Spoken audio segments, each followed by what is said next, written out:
അച്ഛാ tablet. Hey, ഞാൻ അവള് പറഞ്ഞോണ്ട് വന്നോന്നല്ല, പക്ഷെ നല്ല പയ്യനാച്ചാ. അവര് ഒരുമിച്ച് പഠിച്ചു നോക്കിയാ. എനിക്ക് പണ്ട് തൊട്ടേ അറിയാവുന്ന കുട്ടിയാ. അച്ഛൻ ഓക്കെ പറയുകയാണെങ്കിൽ അടുത്ത സൺഡേ അവൻ പാരന്റ്സുമായിട്ട് വരാന്നാ പറഞ്ഞത്. ഡേ, ഇതാ നീ അന്ന് ചോദിച്ച സാരി. അങ്ങനെ സ്വന്തമായിട്ടൊന്നും തരാൻ പറ്റില്ല, വേണമെങ്കിൽ ഒന്ന് രണ്ട് തവണ ഉടുത്തോ. അല്ലേ അമ്മേ? അമ്മേ, കല്യാണ സാരി ആർക്കും കാണിച്ചു കൊടുക്കല്ലേ. അത് അന്ന് രാവിലെ എല്ലാരും കണ്ടാ മതി. പിന്നെ കല്യാണ സാരി കാണിച്ചു കൊടുക്കുന്ന ചടങ്ങ് കണ്ടേക്കാം. എടി, ഇനി വേണമെങ്കിൽ വർക്കിലെ പോയിട്ട് എടുത്ത ഫോട്ടോയൊക്കെ സ്റ്റോറി ഇടാം. അറേഞ്ച് വെച്ച സേവ് ദ ഡേറ്റിന് എടുത്താന്ന് പറയാലോ. പിന്നെ അമ്മ അച്ഛനൊന്നും കാണാൻ പോകുന്നില്ല. സൗണ്ട് ഒന്നും കുറയ്ക്കാൻ പറ്റില്ല, വേണമെങ്കിൽ പുറത്തു പോയിരുന്നു സംസാരിച്ചു.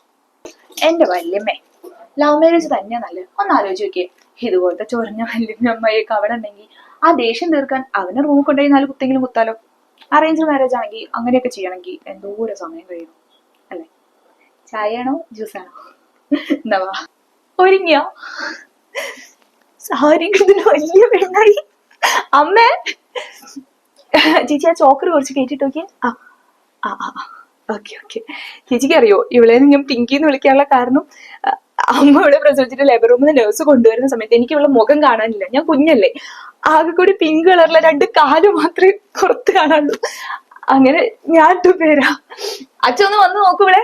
ആ ഇറങ്ങായി. അച്ഛൻ ബഹളം കൂട്ടി തുടങ്ങി.